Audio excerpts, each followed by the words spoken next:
كي ندعو إلى الله لننشر الخير في الكون الذي حار ونرسل العطر من روض الهدى الزاهي.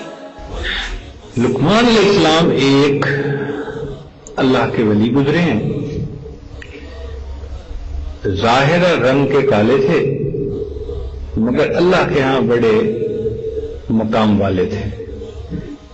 حبشی تھے. میری ان کی بستی کے لوگوں سے ملاقات ہوئی جس بستی میں وہ رہتے تھے. وہ شہر ابھی تک ہوگا اسی نام کے ساتھ. بہرحال وہ حبشی تھے یعنی کالے تھے رنگ کے. وہ اپنے بچے کو نصیحتیں کرتے تھے اور ان کی نصیحتیں اللہ تعالیٰ کو اتنی اچھی لگی کہ سورت لقمان اور اس میں ان کی بچے کو نصیحتوں کو قرآن مجید کا حصہ بنا دیا. کتنی اللہ کو پسند ہوتی ہوں گی وہ چیزیں. انہوں نے اپنے بچے کو ہزاروں نصیحتیں کی. بعض کتابوں میں تو 6000 لکھی ہوئی ہیں, بعض میں 4000 لکھی ہوئی ہیں. چلو 4000 ہی سمجھ لیتے ہیں ہم مثال کے طور پر. تو ایک موقع پر انہوں نے اپنے بچے سے ایک بات کی جو آج آپ کو سنانی ہے.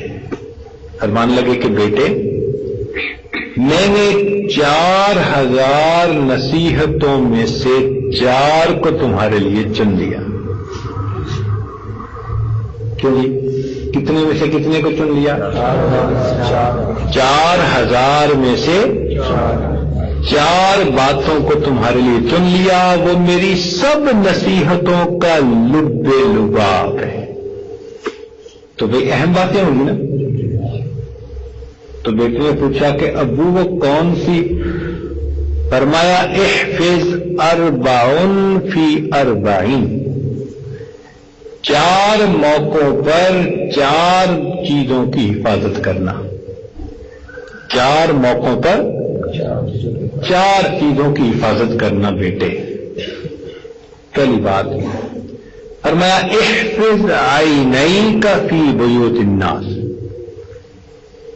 جب لوگوں کے گھروں میں جاؤ تو اپنی آنکھوں کی حفاظت کرنا. یہ اس دور کے حساب سے کہا گیا کیونکہ اس دور میں جب لوگ آتے جاتے تھے کسی کے ہاں مہمان تو اس آنے جانے میں بے پردگی کا بھی ڈر رہتا تھا. آج کل کے دور میں کہیں گے کہ نظر اٹھاتے ہوئے نظر کا خیال رکھنا. کیونکہ آج تو گلی میں بازار میں جہاں کہیں نظر اٹھے گی تو خطرہ ہے کہ آگے سے کہیں غیر محرمی نہ سامنے ہو. تو مقصد کیا تھا کہ اپنی نگاہوں کی حفاظت کرنا.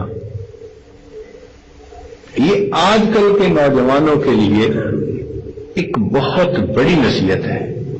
اب مدارس کے طلباء پتہ کیا کرتے ہیں کہ سارا دن تو مدرسے میں رہے بند, عصر کے وقت یہ ایسے نکلتے ہیں جیسے بکریوں کو باندھا ہو نا کسی نے اور چھوڑ دیں تو وہ بھاگتی ہیں. یہ بھی بازاروں کی طرف بھاگتے ہیں. ان کا پھر مدرسے میں دل نہیں لگتا. پھر یہ کسی دکان پہ جائیں گے, بازار میں جائیں گے اور وہاں بیٹھ کر یہ تماشا کریں گے. یہ جو تماشا ہے نا اس نے پورے دن کی پڑھائی کے نور پر پانی پھیر دیا. جو کچھ حاصل کیا ہوتا ہے نا پورے دن میں مسجد میں رہ کر, وہ عصر سے مغرب بازار کے اندر جا کر بیٹھنے سے پوری کی پوری نعمت ضائع ہو جاتی ہے. پھر آ کے کہتے ہیں جی حضرت کچھ بتائیں, سبق یاد نہیں ہوتا. کیسے سبق یاد ہو؟ جہاں عصیان ہوگا وہاں نسیان ہوگا. جہاں عصیان ہوگا وہاں نسیان ہوگا. پھر سبق یاد کرتے ہیں, سبق یاد نہیں ہوتا. اس گناہ کی ظلمت سامنے آتی ہے. تو فرمایا کہ اپنی نگاہوں کی حفاظت کرنا یہ پہلی نصیحت ہے. اور دوسری نصیحت فرمائی کہ احفظ لسانک فی مجالس الناس، جب لوگوں کی مجلس میں بیٹھو تو اپنی زبان کی حفاظت کرنا. بھئی اکیلے بیٹھ کے تو زبان کی حفاظت کی ضرورت نہیں.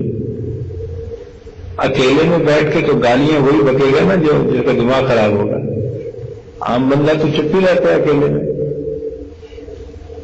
زبان کا مس یوز کب ہوتا ہے؟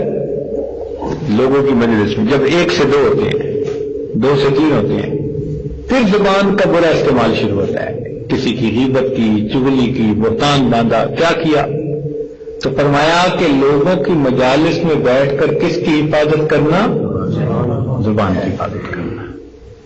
اور تیسرا فرمایا کہ احفظ معدتک علی مائدتک، جب تو دسترخوان پر بیٹھے تو اپنے معدے کی حفاظت کرنا.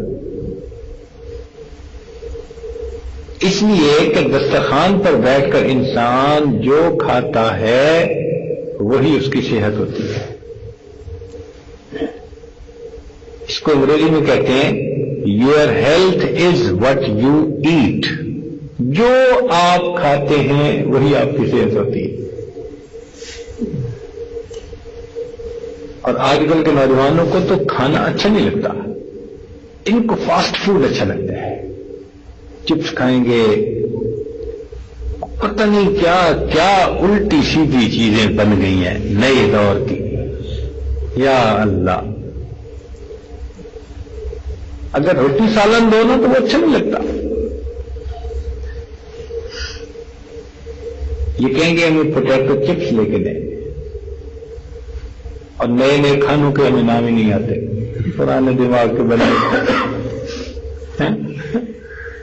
ہمیں نام بھی نہیں آتے. کیا کیا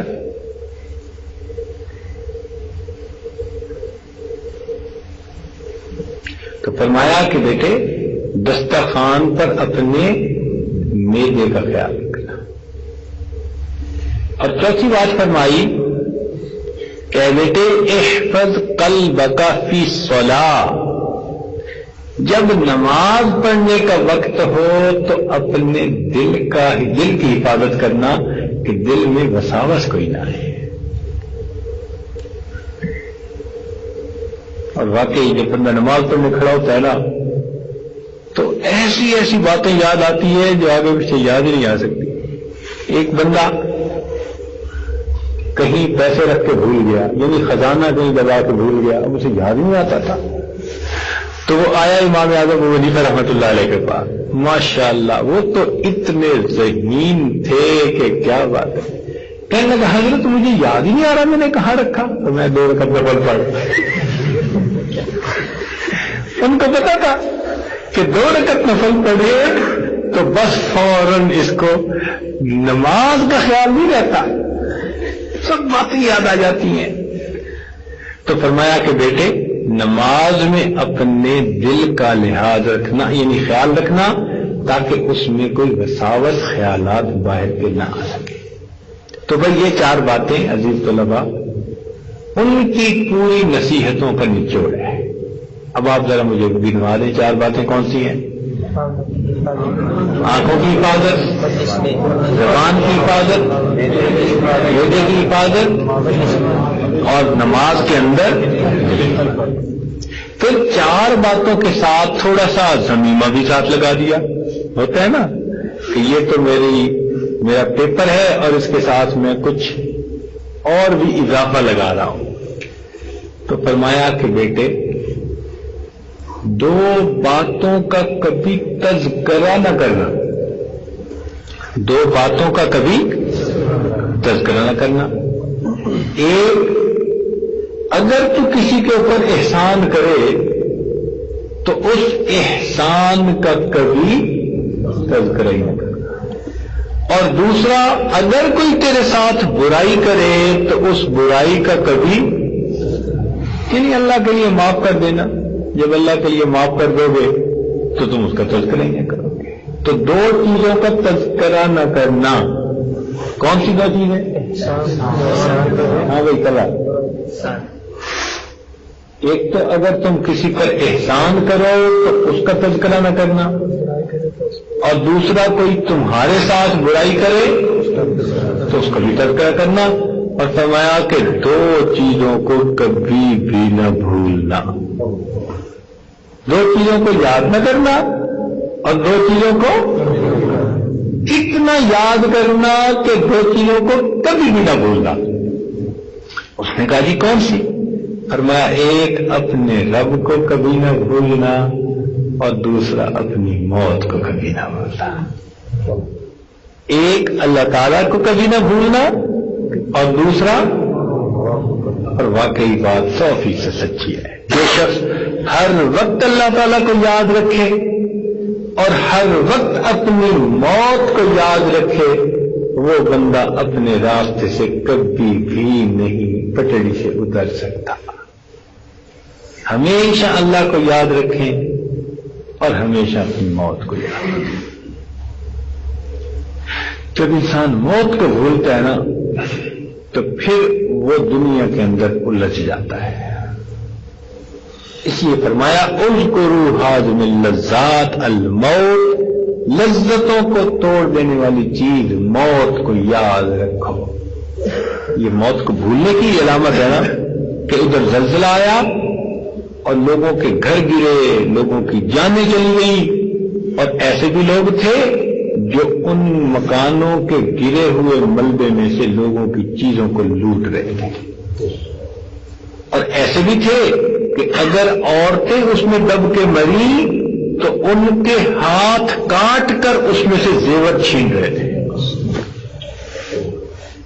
اب یہ واقعہ پتہ نہیں کہاں تک سچا اللہ جانے، لیکن مجھے ہمارے ایک دوست ہیں پروفیسر نصیر صاحب، انہوں نے سنایا، کہنے لگے ایک بس جا رہی تھی، ایک آدمی نے جو دیکھا تو اس کو نیچے ایک سانپ پڑا نظر آیا بس کے اندر، تو اس نے کنڈکٹر کو کہا سانپ سانپ۔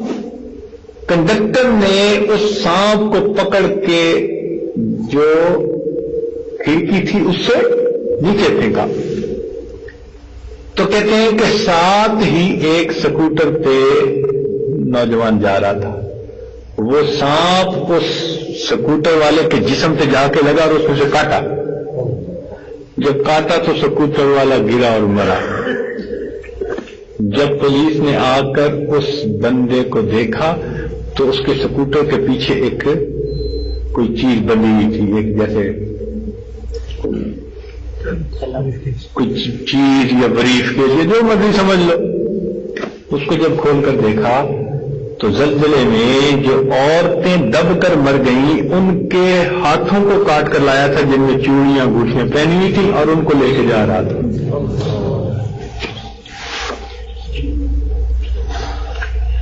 اب بتاؤ کہ کیسا پتھر دل ہوگا کہ مری ہوئی ملبے میں دبی ہوئی عورتوں کے ہاتھوں کو وہ کاٹ رہا ہے، کس لیے کہ اس میں سے اس نے چوڑیاں اور انگوٹھیاں اتارنی ہیں اور ان کو وہ اپنے بریف کیس میں بھر کے لے جا گا۔ جب انسان اپنی موت کو بھول جاتا ہے تب وہ اس قسم کی حرکتیں کرتا ہے۔